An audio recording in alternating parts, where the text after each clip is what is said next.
Hello, everyone. Welcome to Manage the Wild. I'm your host, Nick Madsen. Bighorn sheep are being moved into a nursery facility in Utah.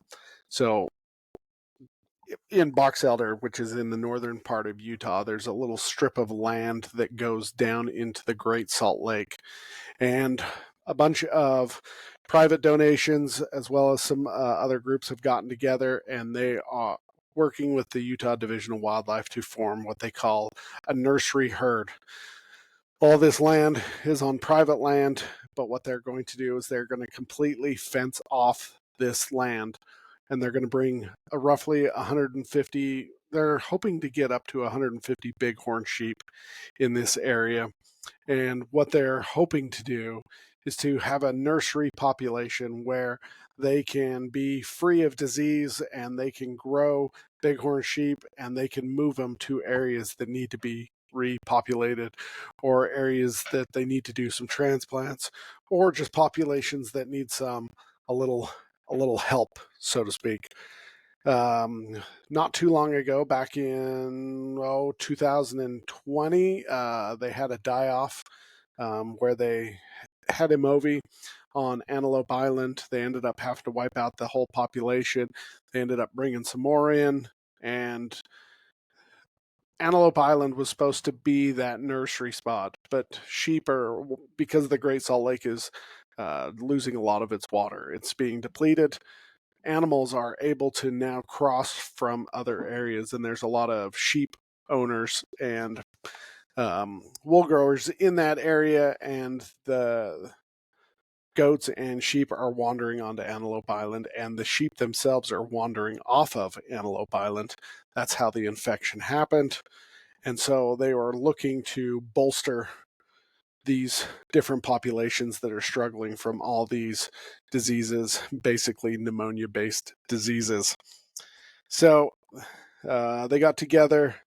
The area in Box Elder County is roughly 1,000 acres, and they're calling it a feeder herd, and they're just going to disperse these animals as they get large enough to be able to move. Some populations are going to need some ewes and some lambs, and they're going to move them. Some are going to need some rams, and they're just going to move them all over.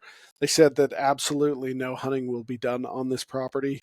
That was the one concern I had. I first heard about nursery populations they were talking about it back in 2018 or 19, and to be able to bring it onto private property, because the state didn't have a big enough area and enough funding to be able to do it on state and federal property.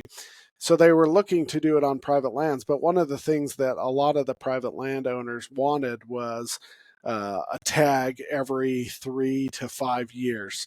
And then they would disperse it amongst the landowners.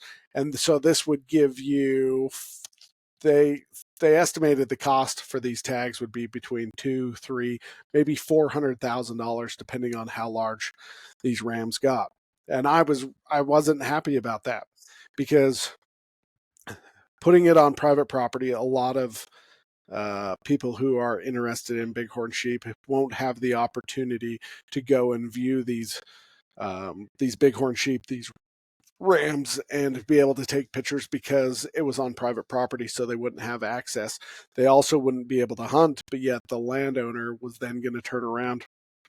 And so it was almost felt in the early stages that this was going to privatize wildlife, like it already has. There's no question it already has. And so I was not a big fan of this. And you could see some of the players had a lot of money, and they were just trying to line their pockets with more money.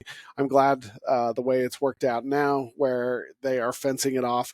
They started down in Duchesne County. Back in 2021, they announced that they were going to work with Sky Rider Wilderness Ranch in Duchesne, and that was about roughly 1,800 acres. And ultimately, I guess they felt moving them to Deseret, where they could completely fence it off and protect those sheep, seemed to be the better move for them. So the sheep have been captured, and they have been moved. They were also doing some captures. They're working with some other places to possibly bolster that population and do some translocations there, but they're hoping to get up to 100, 150 animals, and then as they come to maturity, they are going to start dispersing them through across the state. So ultimately, the way this worked out was a lot better for everyone. Just getting rid of the money aspect. A lot of the money came in was donations to the landowners to pay for blocking off their land.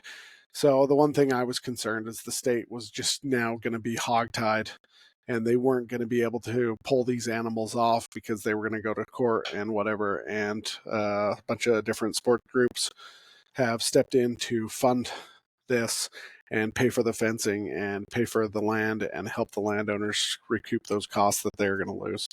And so ultimately, the state can now just focus on growing bighorn sheep, which is difficult no matter where you are. They are on private property, and the area that they are held at is very difficult to access. And so most of the time, the majority of the time, I don't think these animals will be able to be viewed by the public or even get close. And so there is that concern there that we are putting these animals away from the public, but sometimes you have to do these type of things, I guess, to be able to help preserve bighorn sheep because their population is on the decline. So whatever we can do, that would be fabulous. Hope you guys have a great day. Stay wild.